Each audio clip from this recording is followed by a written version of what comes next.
Fala pessoal, essa semana, na verdade semana passada, eu prometi para vocês que eu iria resolver uma lista de exercícios aqui de direitos reais. Então, como a promessa é dívida, eu resolvi cumprir a promessa aqui no Instagram, até porque assim todos vocês podem acompanhar também essa resolução. Então eu tenho 10 exercícios que envolvem o direito de coisas, direitos reais, posse, etc. E nós vamos resolver isso agora. Estou aqui na minha casa, então não estou no estúdio, nada disso, mas é aqui em casa mesmo que nós vamos dar um jeito de resolver isso, porque o que interessa é o resultado. Então, a questão, para que vocês analisem comigo, vamos lá, deem uma olhadinha. Noêmia de uma casa litorânea regularmente constituiu usufruto sobre o aludido imóvel em favor de Luísa, mantendo contudo a propriedade. Inesperadamente, veio uma severa ressaca marítima que destruiu por completo o imóvel. Então, primeira informação importante, destruiu por completo o imóvel. Ciente do ocorrido, Noêmia decidiu reconstruir integralmente a casa, às suas expensas. Gente, isso aqui é que vai determinar a sua resposta, tá? Às suas expensas, tendo em vista que o imóvel não se encontrava segurado. A respeito da situação narrada, assinale a alternativa correta. Primeira observação, gente. E o objeto do usufruto se nessa tal dessa ressaca que aconteceu aí, esse desastre marítimo que destruiu a casa, não tinha seguro.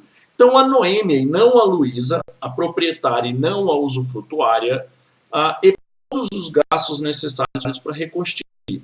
Como bem se a usufrutuária não restituiu, o usufruto está extinto sem que o pagamento de nenhuma. Então, nesse caso, analisando aí as possibilidades de respostas, nós vamos ver que correto, que pode ser considerado correto aí a letra B de bola. O usufruto será extinto, consolidando-se a propriedade em favor da Noêmia, independentemente do pagamento de indenização a Luísa, tendo em vista que Noêmia arcou com as despesas de reconstrução do imóvel. Vamos passar aqui para a nossa próxima questão, nossa segunda questão, que diz o seguinte: Jeremias e Antônio moravam cada um em uma margem. Com o passar do tempo, as chuvas, as estiagens, a erosão do rio, ou seja, passou algum tempo para acontecer isso tudo, alteraram a área da propriedade de cada um. Dessa forma, Jeremias começou a se questionar sobre o tamanho atual da sua propriedade. Se houve aquisição, diminuição, o que deixou Antônio enfurecido, pois nada havia feito para prejudicar Jeremias. Ao mesmo tempo, Antônio começou a notar diferenças em seu terreno na margem se não deveriam receber alguma indenização do outro. Gente, vamos entender um detalhe aqui no que diz respeito às acessões naturais, como é o caso aqui. Tem duas modalidades de acessão que costumam causar aí alguma dúvida pessoal: aluvião e avulsão. Aluvião é aquilo que acontece de forma lenta, gradativa, diferente da avulsão. Avulsão é aquilo que acontece por a noite. Normalmente a avulsão está vinculada a eventos da natureza, um terremoto, aconteceu um maremoto, um tsunami. Isso causa a tal da avulsão, porque é muito rápido, do dia para a noite. Aluvião não gera direito à indenização. Então, de algo que aconteceu de forma lenta, gradativa, só pode ser aluvião e não dá a indenização. Vamos dar uma olhadinha nas alternativas. Trata-se de aquisição por uma vez que corresponde pelo rio de forma sucessiva e imperceptível, não gerando indenização a ninguém. Então, de cara, nós já vimos o nosso item correto, nossa questão correta, é o item A, que fala aí de aluvião. Certo? Então, vamos passar aí para a nossa próxima. Mediante o emprego de violência, ou seja, a posse aí é injusta, lá do artigo 1200, Melvin esbulhou a posse da fazenda Feliz. A vítima do esbulho, um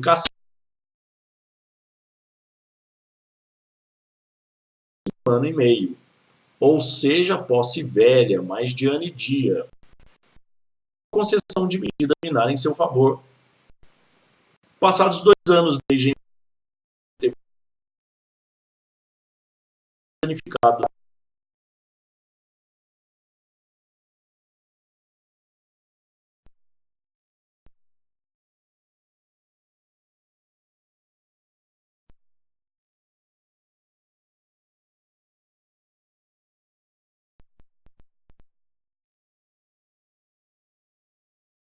ou SAS. Algumas observações, senhores. Do possuidor de má fé, de cara eu já posso dizer, ele não tem direito de retenção. O direito de retenção acontece por possuidor de boa. Se não tem direito de retenção, certo? Uma posse injusta e uma posse de má fé são conceitos diferentes. Posse injusta está na medida. Posse de má fé é aquela que ele sabia que não deveria estar ali.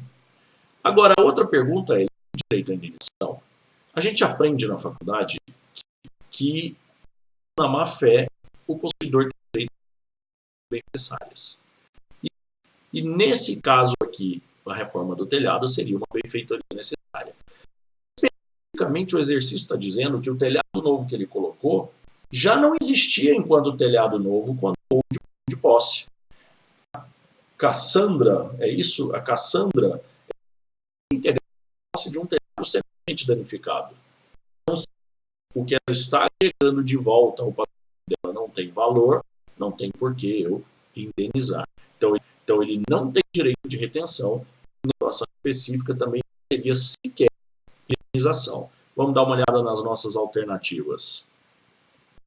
Letra A, Melvio não faz jus ao direito de retenção por benfeitorias, pois sua posse é de má fé, e as benfeitorias, ainda que necessárias, não devem ser indenizadas, porque não mais existiam quando a ação de reintegração de posse transitou em julgado. Então, de cara, já chegamos na resposta correta, que é aí a nossa letra A. Então, a resposta correta aí, letra A. Lembrando, o possuidor de má fé é aquele possuidor que sabia que não devia estar lá. Ele sabia que ele não tinha motivo para estar lá naquela posse. Certo? Vamos mais um exercício, então? Vamos colocar aí para vocês mais um exercício. No regime da alienação fiduciária, que recai sobre bens imóveis, ou seja, estamos falando lá da lei do sistema financeiro imobiliário, uma vez que o Código Civil só prevê para bens móveis, mas a lei do sistema financeiro imobiliário permite para bens imóveis. Uma vez consolidada a propriedade em seu nome no registro de imóveis, o fiduciário, no prazo de 30 dias contados da data do referido registro, deverá: letra A, adjudicar o bem. Não. Letra B, vender diretamente o bem para terceiros. Também não. O decreto 911 trata de bens móveis, do sistema financeiro imobiliário de bens imóveis, fala em consolidação da propriedade e alienação de forma pública. Letra C, promover leilão público para alienação do imóvel, não havendo arremate pelo valor de sua avaliação, realizar um segundo leilão em 15 dias.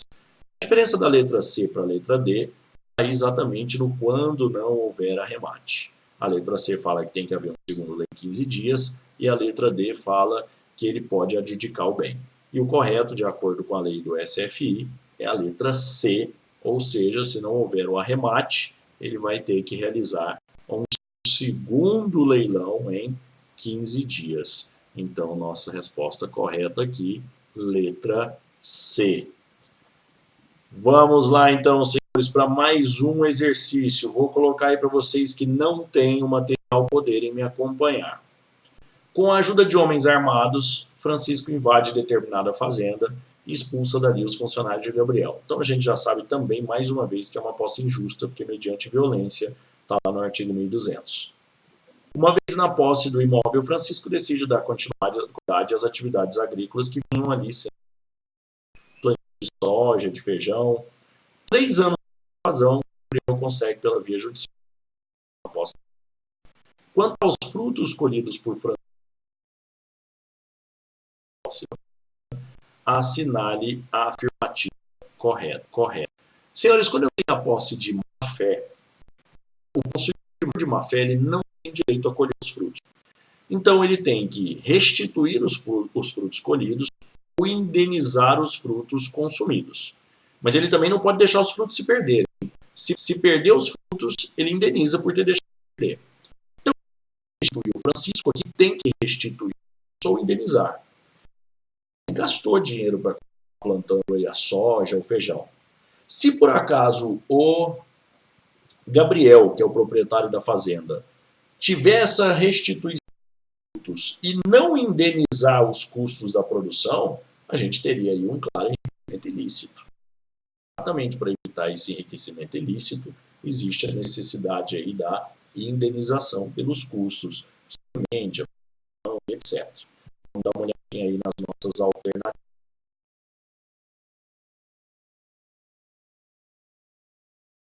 alternativas. Mas tem direito de ser ressarcido pelas despesas de produção e custeio. Tá aí já de cara, nossa, aqui tanto de letra A, né? De cara, o nosso gabarito como letra A. Vamos passar para mais uma questão aí, continuando aí os nossos direitos reais. Tiago, com 17 anos de idade, relativamente não foi emancipado, sob a autoridade de seus pais, mas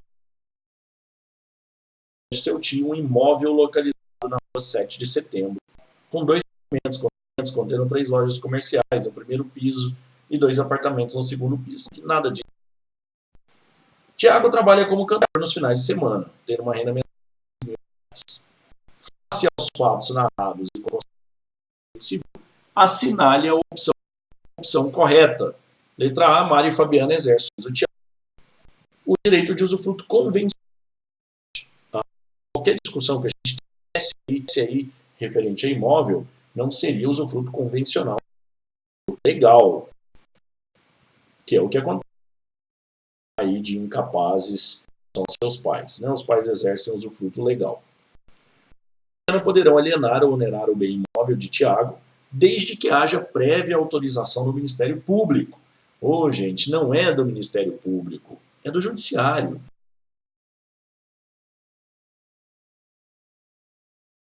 Letra B.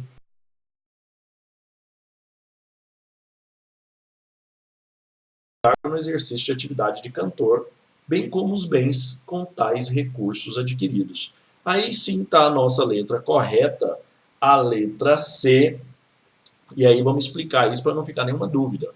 Apesar dele ser relativamente incapaz, e na verdade isso só funciona para o relativamente incapaz, os bens que ele adquirir com o dinheiro que ele ganha cantando em bar não entram lá no usufruto legal. Os pais não têm essa possibilidade de usufruto legal nesses casos, certo? Então a nossa resposta correta aí é letra C. Vamos para mais um aí para não demorar muito, porque parece que o IGTV aqui fica pesado depois. 20 anos, direito real de usufruto sobre imóvel de que é proprietária. O direito real é instituído por mediante registrado no competente cartório do registro de imóveis. 5 anos depois da instituição do usufruto, a única herdeira, a sua filha. Sobre esse caso, assinale a afirmativa correta. Gente, primeira observação, se é o usufruto necessariamente se extingue, que o usufruto não pode ser transferido para outra pessoa. Então, letra A, Patrícia herda o direito real de usufruto? Não. Letra B, Patrícia adquire o direito de uso? Também. O real de usufruto extingue-se com o falecimento de Otávia? Letra C. Essa é a nossa letra correta. Então, lembrem-se sempre que, quando a gente fala do usufruto, ele nunca vai passar a vida do usufrutuário. Obviamente, desde que eu tenha um usufrutuário só, se tiver mais usufrutuários, eu posso ter a continuidade do usufruto com os outros usufrutuários. Nesse caso, como tem uma só usufrutuária, a partir do momento que ela falece, esse usufruto está extinto. Certo? Então, vamos lá para mais uma questão, seguindo bastante. A Lei 9.514, que nós vimos agora há pouco, a Lei do Sistema Financeiro Imobiliário, jurídico pelo qual o devedor ou fiduciante, com o escopo de garantia, contrata a transferência ao credor ou fidelidade resolúvel de coisa imóvel. E aí lembrem, gente, quando eu falo de propriedade resolúvel, significa que nós temos uma propriedade com uma condição resolutiva. Alienação fiduciária é a transferência da propriedade em garantia. Se eu termino de pagar a minha obrigação, a propriedade do banco se encerra e a propriedade retorna. Por isso, uma propriedade resolúvel. Ela está vinculada a uma condição resolutiva, o pagamento ou não. Letra A. Imóvel mediante contrato que serve como título no registro de imóveis competente. Vamos deixar isso aqui separada. Vindo muita letra A de uma vez, né? Somente poderá ser contratado por pessoa jurídica, não pode ser pessoa jurídica ou pessoa física, não pode ter como objeto a propriedade superficiária do imóvel, pode ter sim, então está errada essa questão. A Lei 9.514 prevê a possibilidade de que a propriedade superficiária, o direito de superfície também tem alienação fiduciária.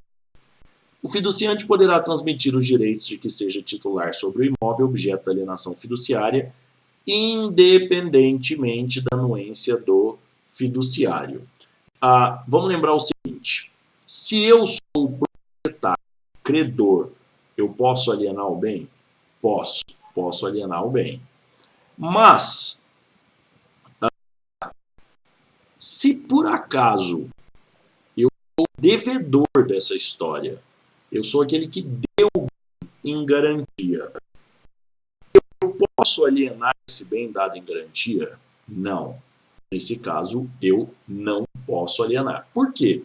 Pelo simples fato de que a propriedade não é mais minha. Eu já passei essa propriedade para outra pessoa. Uma propriedade resolúvel é uma propriedade resolúvel, mas continua sendo. Então, quando fala aqui que o fiduciante pode transmitir os direitos sobre o imóvel objeto de alienação, independentemente de anuência do fiduciário, está errado. O fiduciário é, ainda que na modalidade resolúvel, o proprietário. Então, a nossa resposta correta seria a letra A, de coisa imóvel, serve de título no registro de imóveis competente. Vamos para mais um. Próxima questão.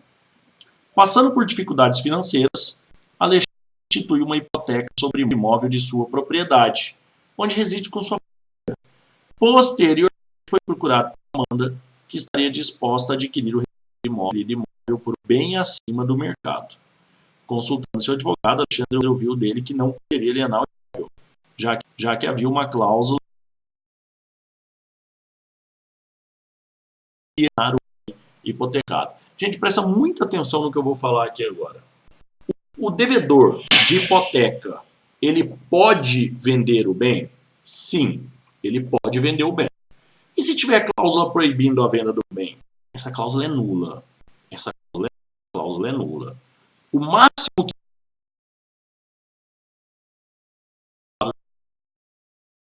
certo? Vamos dar uma olhadinha aí nas nossas opções. Está incorreta porque a hipoteca instituída não produz efeitos, pois realmente a ser instituído deveria ser o penhor. Gente, o penhor é sobre bens. B está incorreta porque Alexandre, livre para alienar a cláusula que proíbe o proprietário de alienar o bem da hipoteca é nula. Então aí seria o nosso item correto, item B, porque essa cláusula é considerada uma cláusula nula. Vamos para mais uma questão. Próxima questão.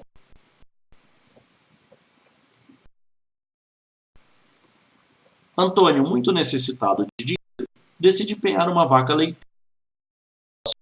acreditando que com terá o animal de volta o quanto antes. Sobre a hipótese de penhor apresentada, assinale a afirmação correta. Se a vaca leiteira, ainda que por descuido do credor, Antônio poderá ter a dívida executada judicialmente pelo credor pignoratício. Gente, aqui, se a vaca morrer por descuido do credor, ele vai ter, inclusive, responsabilidade pela perda, pelo descuido, pela culpa dele. Letra B. As despesas da alimentação.